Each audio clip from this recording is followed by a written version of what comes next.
What we see right now is that globalization is not merely an economic success story, but puts enormous pressures on the single countries and on entities like Europe, and that the recipes of the past are not fit to solve the problems of today.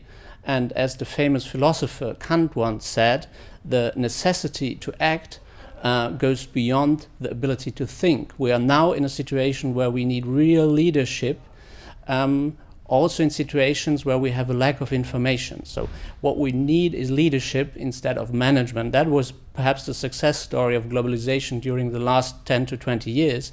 Now we need real leadership in this crisis situation.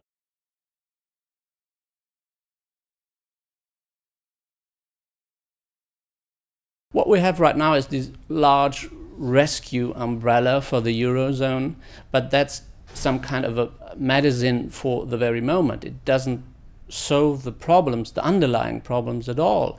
We have a European Union, we have a Eurozone, we have no coordinated budgetary actions within Europe, and we have, let's say, almost failing states in Europe.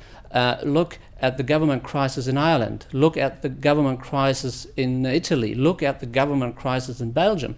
So we have entities which can hardly be governed and are now in a situation that they should decide on a European level about a huge problem. So we have a tremendous system crisis in the very moment, and we have to change the system. A rescue umbrella for the financial markets isn't sufficient at all.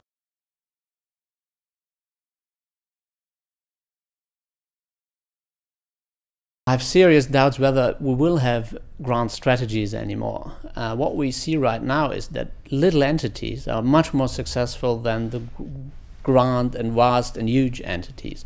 You see it on the statal level. The answer during the last 10 or 20 years for problems was always to make an even greater and grander organization, like the reaction to have a Eurozone as a response to the globalization and the international financial markets. And the reaction of companies quite often was to consolidate, to build even up larger companies. And what we now see is that little players, or formerly little players like Google or WikiLeaks, are really in a position to endanger and attack huge entities. So I think especially the huge entities have to think about how can we have a setup which is flexible enough, fast enough, dynamic enough to react to these little important, growing and very, very fast players we see or have seen during the last 5 to 10 years occurring.